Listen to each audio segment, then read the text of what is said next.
Hi there, and welcome to my YouTube channel. My name is Clara, and we'll be talking about anime, history, politics, whatever I'm interested in at the time, and hopefully something that other people will be interested in as well.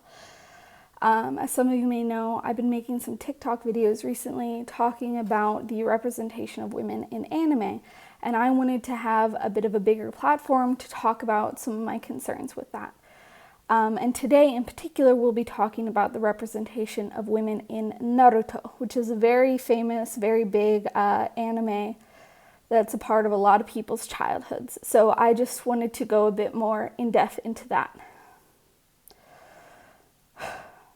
And before we get started or go really deep into it, I just wanted to cover a few things about what I'm not trying to do with this video. Number one, I'm not trying to advocate for canceling Naruto or Kishimoto because of these things that I'm about to talk about. I don't believe in canceling people unless it's a matter of, protecting people physically and things like that.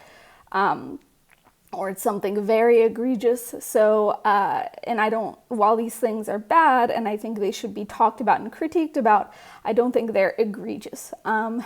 And then the other thing that I wanted to say is I'm not advocating for turning shonen or turning Naruto into a shoujo manga with an all-female cast and Sakura's the main character and everyone turns into magic girl, whatever else. No, that's not what this is trying to do.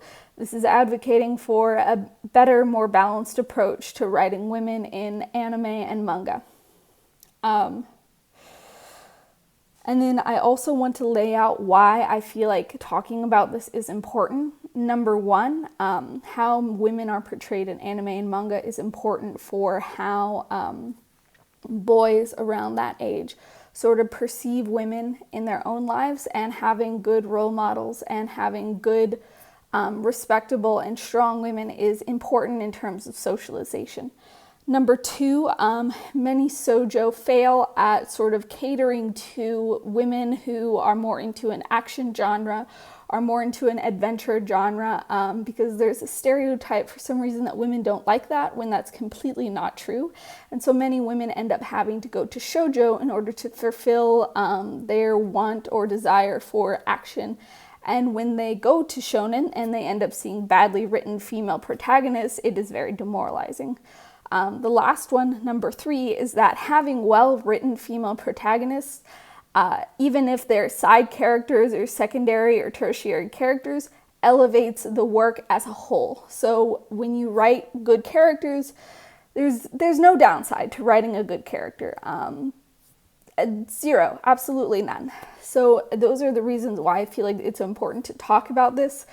I don't believe that I'm going to cause some sort of an anime revolution through a video like this. I just want to talk about this because these are feelings that I've had for a long time. And I want to find a community to where we can talk about some of these issues and talk about how it's changed, where it still hasn't. And if we can cause a change, that's great. But before I'm even thinking about changing anything, I'm trying to find a community to talk about these things with. So without further ado, I do want to go ahead and dive into some of the analysis. I wanted to say that we are not going to be discussing Naruto in much detail. There may be a bit about it at the end, but for the most part, this is just going to cover the events of Naruto in the manga and anime. The first character that we're going to be looking at is Sakura. So Sakura is one of the most important females in the show. She's a part of Team 7. And she's really important in terms of talking about female representation in Naruto. Now, first off, right off the bat, in the narrative, she is not nearly as important as either Sasuke or Naruto. She's kind of just a stand-in filler character, token female, especially at the start. We don't get any background from her. I only learned that she was from a non-kunoichi or a non-ninja family very later in the show. So we don't even get any sort of exposition about her background or anything like that, besides some shots of her at school, which I was kind of sad with. I don't need her to have a big dramatic backstory. I just would like to hear a bit about what her backstory is, especially since Naruto and Sasuke had so much time dedicated to their backstory. And we're largely talking about before the time skip at this time. I do want to highlight some of the things that really show Sakura's potential before the time skip. So while we don't get a lot of scenes of her, we do get to see a lot of her potential, right? This is shown in multiple people commenting that she is very proficient with genjutsu, which is completely dropped after the time skip, but it's something to note nonetheless. Additionally, she's shown to be extremely good at chakra control. This is shown in the scene where she goes up the tree easily, and Naruto and Sasuke struggle doing that. That is, of course, expanded upon after the time skip. The next thing I want to note is Sakura's intelligence, or at least her book smarts. So this is shown in the tuning exams, the written portion, where everyone else have to cheat because the test was designed to be too hard for people, so it would force them to cheat. Sakura did not have to cheat at all. She was able to complete the questions without cheating. So this shows that she has high levels of intelligence. And we see other characters who also have high levels of intelligence not being able to complete the work either. Even Sasuke is copying off of someone. So this shows that she does have high levels of book smarts as well. So all of these characteristics that are shown and sprinkled into the narrative show that Sakura does have the potential to become a powerful kunoichi. However, something that bothers me about how this was done, and this is also done with a lot of other female protagonists in shonen, is that oftentimes the way that they're shown to be strong is either just through exposition, or if it is shown through action, it's shown through action that is inconsequential to the plot. And what I mean by this is, for instance, her chakra control is shown in a training arc where her ability to do that is not really consequential to the progression of the plot. Her intelligence is shown either through exposition or through something that is largely inconsequential to how it affects other people. However, when it comes time for Sakura to make decisions and to do actions that could be subsequential to the plot, such as her fight in the forest or other things like that, she's shown to not be able to utilize any of these things that we're told she is able to do very well. And that obviously is so that the male characters, Sasuke and Naruto, can progress. So Sakura is saved by Sasuke. He has his own character development in that scene in the forest, or Sakura is captured by Gaara, and both Naruto and Sasuke are able to develop as characters through that scene and through her helplessness in those situations. So that's something that kind of bothers me about how female characters are explained to be strong, is that it's never through something that is consequential to the plot. The next thing that I want to talk about is Sakura's relationship with Sasuke pre-time skip. I'm not too mad at this relationship. I don't think that it was written badly. I think that a lot of girls can relate to infatuation at that age. They can relate even to an extent to like how shallow Sakura was at that time. I think a lot of us look back at ourselves at that age and we're not the best, most ideal version of ourselves. And I think that gives Sakura room to grow after the time skip. So I'm not super mad at that portrayal. I do wish that she had gotten more background story, as I said earlier. However, I do actually like the scene where Sasuke left Sakura at the end of the time skip. I think that was a well-written scene. I related to it. I know a lot of people might not, and that a lot of people are critical of that as like, oh, Sakura is fawning over Sasuke, and she is, but I don't think that's necessarily bad. I think that if that had been done correctly, then it would be a great jumping off point for Sakura's character to develop. However, I don't think I saw the development that I wanted to see from that scene, and I'll explain a bit more of that later.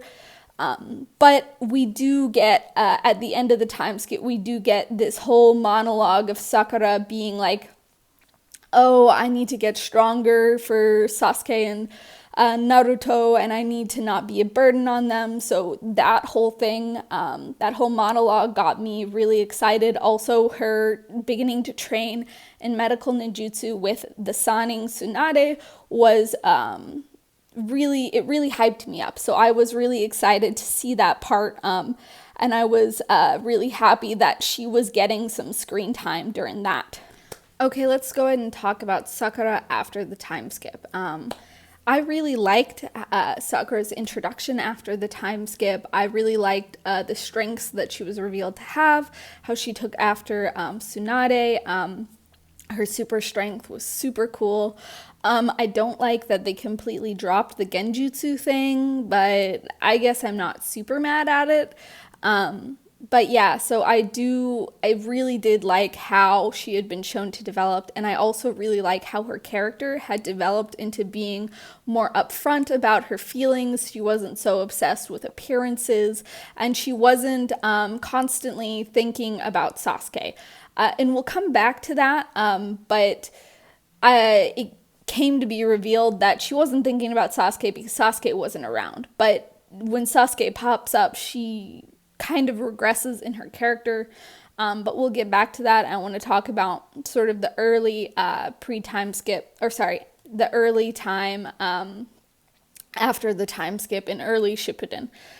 So I think that actually the first episodes after the time skip did a really good job with Sakura. This is what I wanted to see from her, from Sakura, starting from the beginning of Shippuden all the way up to her fight with Sasori was really good. This is what I wanted to see from Sakura. Her medical ninjutsu was shown to be useful in her formulating a poison antidote for Kankuro. Her fight with Sasori was absolutely wonderful. Like, it's my third favorite fight in all of Naruto. My top favorite fight is Gaara versus Rock Lee, of course. My second favorite fight is Sasuke versus Naruto before the time skip. And then my third favorite fight is Sakura versus Sasori. I thought it was a well-choreographed fight. I thought it did a great job of balancing the choreography of fighting with, like, super strength, which is just dazzling visually. And just the complexity of everything that Sakura and Granny Chiyo had to do in order to fight off Sasori was really well done.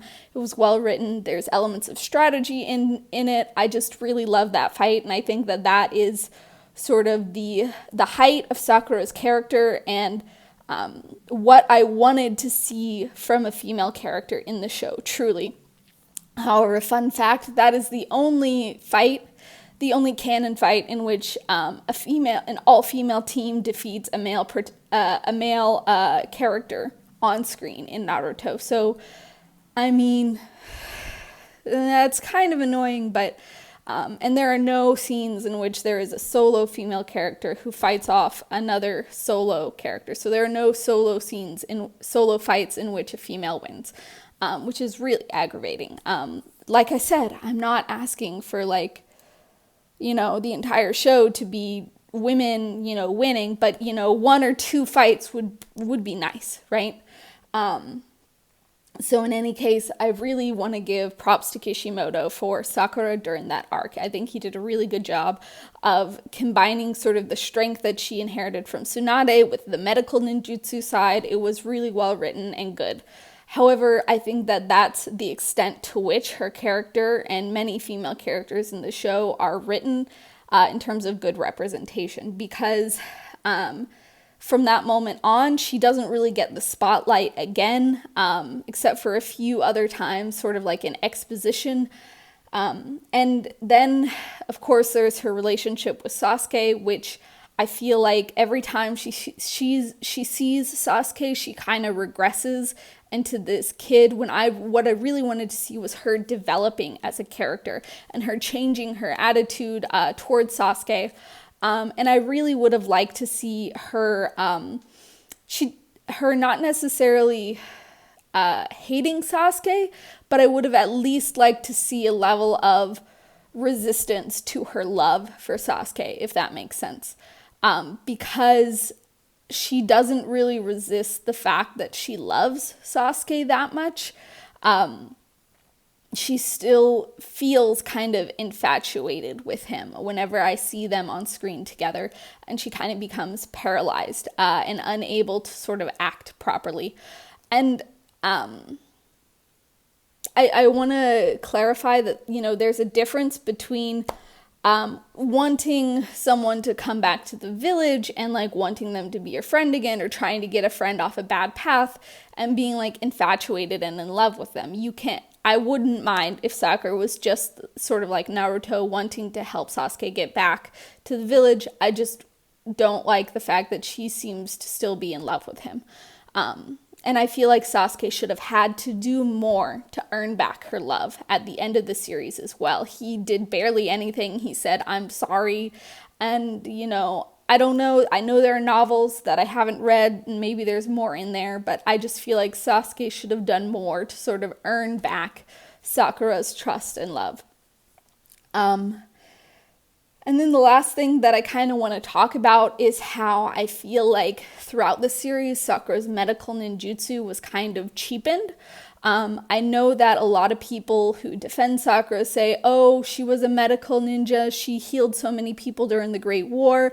She was super powerful and prominent in that. Just because she was, not a fighting ninja doesn't mean that she wasn't powerful. And I agree with that. I do. But I feel like the narrative doesn't portray that well. And let me explain. So, for instance, there are two ways that this could have been done better. So, first of all, Kishimoto wrote in so many other ways for people to heal, magic, nine-tailed fox chakra, or pain, brings people back to life, that I felt like the more of those types of cut-arounds you add, the more it invalidated Sakura and even also Tsunade's worth as a medical ninja, because there are other ways to heal people, and I felt like that sort of cheapened their worth as medical ninja. The other issue is that I felt like Kishimoto could have written scenes where Sakura was healing people in a more exciting way. There are ways, there are plenty of doctor shows that show that medical things can be dramatic, that they can be interesting to the narrative, and I feel like there could have been more scenes like that, and there were a few here and there, but there could have been more scenes that where the narrative shows that this medical ninjutsu is important. And I don't think the narrative did a good enough job of showing that Tsunade and Sakura's medical ninjutsu was important to the overall show. And that's why when you watch the show, even though you know in your head that Sakura and Tsunade are healing so many people, it doesn't feel important because the narrative isn't writing it in a way that makes it feel important, if that makes sense. So that's my overall critique of Sakura. And how she was written in terms of female representation. I think that she has some good points and she has some bad points, and she's definitely better than some of the other girls that I'm going to talk about in the show. But I wish that, her medical ninjutsu had been written better and given more prominence in the storyline. I wish she had been given maybe like one or two other good solo fights. And I wish that she had, I wish that Kishimoto had written a better, more nuanced relationship with Sasuke, right? Those are my main critiques. So, in regards to Sakura. Now that I've talked about Sakura, I'm going to move on to some of the other female characters, and first I'm going to talk about Hinata. And so I love Hinata, but my issue with her storyline is that all of her major beats are completely about Naruto. Even her character development is very firmly rooted in Naruto.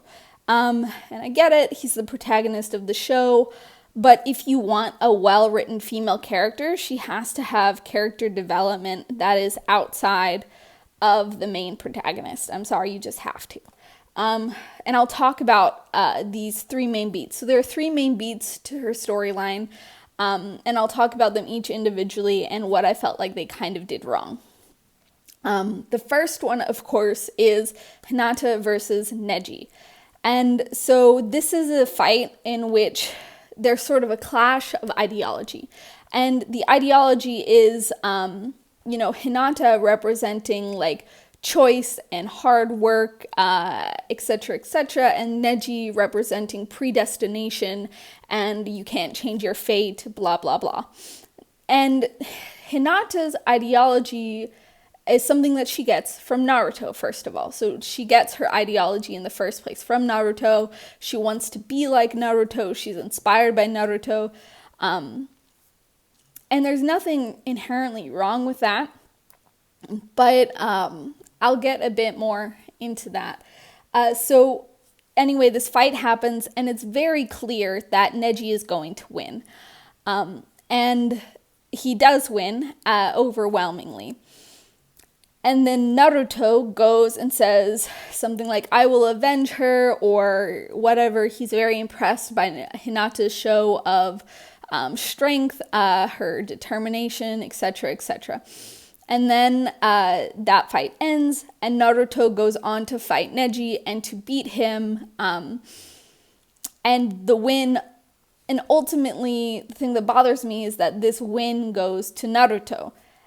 Because I don't feel like it thematically proves Hinata's point and the point of the story, especially since Naruto won with like magic fox chakra, not necessarily hard work. It's something that he inherited from his parents, and then he goes on to be like a reincarnation of a god, which is like just, yeah. So in any case, I feel like that fight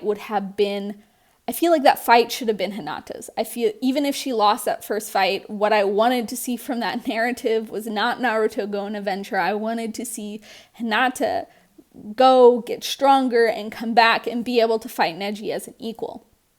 And even if Naruto had won the fight, I still would have liked to see that rematch at some point, affirming Hinata as a equal with Neji. And we don't ever really see that even in filler. We definitely see her in filler sort of becoming stronger and being respected within the Hyuga clan for her abilities over time. However, it's not the same as, watching her be able to like go against Neji as an equal. And that's what I really wanted to see eventually from blossom from that fight, and we never get to see it. But ultimately, the point stands that she has this sort of character development, she gets determined, but she ultimately loses because if she had won, or if she had progressed, or if the rematch should have been Hinata's, then that would get in the way of Naruto's plot sort of advancing in the next arc. Which I don't think is a good way to write female characters. Additionally, the next beat of her arc is Hinata versus Pain. And so in this arc, all Hinata really does is die. She dies, literally. So that Naruto can be agitated enough to release his nine-tailed fox. She is killed by Pain. She tries to fight. She fails miserably. And that is very annoying because it's a repeated pattern, right? And all of this so that Naruto himself can advance. And then the third main point of Hinata's arc is the movie, right? So she has been in love with Naruto for years and years and years. She's trying to confess her feelings, and then she gets like abducted by aliens who want to make her his wife, and Naruto has to go and save her. And she does get some good fighting scenes in this, and she does fight back and that sort of thing, but ultimately the win goes to Naruto. And as I've said many, many times, I'm not asking for, every single time for like Hinata to be the one who develops or the main character, but like once or twice it would be nice when she has character development that doesn't involve or revolve around Naruto or a man. So I just, that's my critique of Hinata's character arc overall. Okay, so I'm going to start going over some of the more minor female characters. First, let's talk about Ino. So Ino is great. I feel like we get a good explanation of her abilities. We get some good fighting scenes where she uses her abilities. And I like her in those scenes. However, one of the things about her, although we get more exposition about her abilities and more examples of her abilities being used in fights, largely this is because she is a part of the Inoshika Cho team. And because that team works in a very teamwork-based fashion, with Shikamaru being the strategist at the head. And so a lot of the fights that she is in, where she uses her ability, Shikamaru is sort of the main character, I guess, of those fights, and he's the one kind of running things, and oftentimes it's his strategy and the narrative of those fights tends to favor Shikamaru as the quote-unquote protagonist, right? So her abilities are shown, but only because she's on a team with a protagonist that utilizes her abilities. And this also applies to Choji. However, Choji does get fights where he's independent from Shikamaru, whereas Ino doesn't really get that. So yeah, that's my main critique of Ino. I do like her a lot. I like her personality. She's spunky and all that, but that's my thing with Ino. The next person I want to talk about is Tenten, and this really aggravates me. Like, Tenten feels like she is literally the least amount of work Kishimoto could put into her possible. She doesn't even have a last name. And then he gave her an ability that feels kind of gimmicky, like she uses weapons. She's a weapons master. And the only time that we ever get to see her fight, she loses to Tamari, and I'll get to Tamari in a minute, but yeah, she just feels like, she literally feels like Kishimoto was like, oh, I want to write about this character Rock Lee, and I want to write about this character Neji. But their team has to have 3 people, and it has to be a girl, so I guess I'll throw this person in too. So little work. Like, he couldn't even be bothered to give her a last name. It's so aggravating.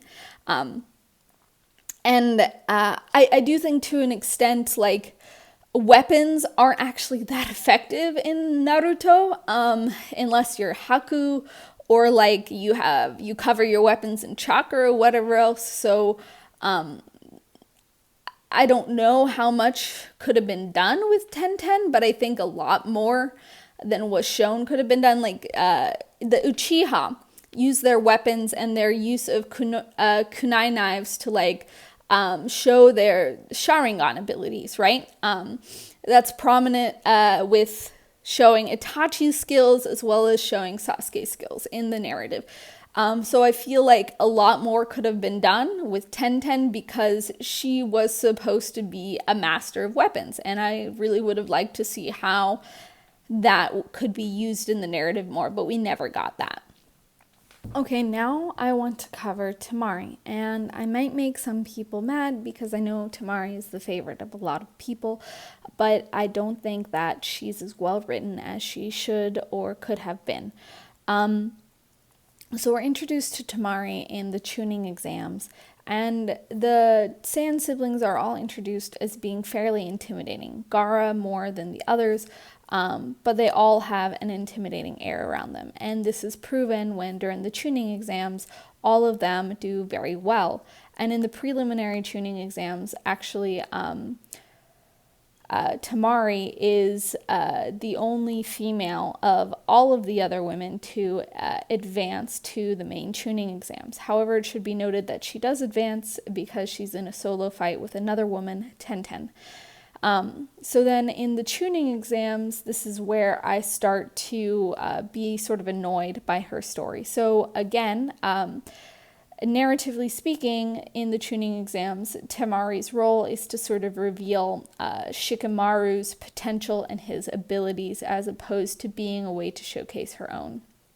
And this is the first time that we really see Shikamaru show off his intelligence in a fight and his strategy. And that's her main role in this arc.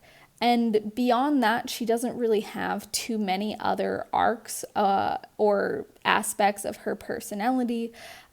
So again, like all the other women I've covered so far, a large part of their abilities are... A large part of their story narratives is in order to show off other male protagonist abilities. And I do like Shikamaru and Temari's relationship. I think it's interesting. I like it when she starts visiting the village sort of as an ambassador from the Sand Village. And I do think that's kind of interesting. But I wish that she would have gotten a bit more limelight, especially as she was introduced as being a more intimidating character. The next person I'd like to talk about is Tsunade. Tsunade is probably my favorite female character in Naruto. She is smart, intelligent, powerful. I feel like she is, in terms of the other Sannin, she is a lot more equal, narratively speaking, to Orochimaru and Jiraiya than Sakura is to Naruto and Sasuke. And she has the ability to sort of stand on her own, both as an interesting character and as a fighter in the story. I do have the same complaints I had with Sakura in regards to her medical ninjutsu, in that I feel like more emphasis could have been given to her medical ninjutsu and its importance, as well as I feel like there were too many other ways that people got healed in the show, so I felt like that sort of cheapened the importance of medical ninjutsu, so I feel that way about Tsunade as well. But other than that, I really did like her storyline. I liked her abilities as a combatant, etc., etc. So yeah, that's my opinion on Tsunade. Last thing that I want to do for this video is to briefly talk about Boruto. From what I've seen of Boruto, I do think that the female representation in Boruto is better than in Naruto. Don't get me wrong, there are a lot of things about Boruto I don't like, but I do think that the female representation overall is better. I think that Sakura is getting some good shine and some good scenes. I think that the new female characters, Sarada, Himawari, and Chocho, I love them all. Himawari KO'd her dad when she was like 3. I know it was for comedic effect, but it was awesome. Additionally, Sarada has a whole lot of promise, and I can't wait to see where that narrative goes. I mean, there are things about Boruto that annoy me too, like the fact that all of the women are now housewives, despite the fact that they were supposed to be kunoichi as well, and the division of labor in most of the Naruto homes seem to be heavily reliant on women as home and caretakers, which that's not a bad thing, but I would have liked to see more of a diversity in terms of the labor that people put in. And don't even get me started on Sasuke being AWOL for forever in Boruto. So yeah, there are things that annoy me. I'm not going to go really deep into Boruto. I want to let it kind of progress a bit further before I go into deep analysis on Boruto, but that's sort of my initial thoughts. Other than that, I will say that there are a lot of other female characters in Naruto that I didn't talk about. And feel free to talk about them in the comments, give your opinions about my opinions in the comments, but please be respectful. I am fine with people who disagree with me, but please don't tell me to shut up or tell me I don't know what I'm talking about in the comments. If I got any facts wrong or missed scenes, feel free to put that in the comments. I did do research for this, but I can miss things, and Naruto is a very, very long show. So obviously I didn't rewatch the entire show. This is kind of from back memory. And so I did my best to get things straight, but if I miss stuff, please let me know in a respectful way. Additionally, if you liked this video, comment, like, subscribe. I hope to be doing more of these, maybe once a week. Who knows where this will go. I hope that you enjoyed it. And yeah, I hope to see y'all in the future.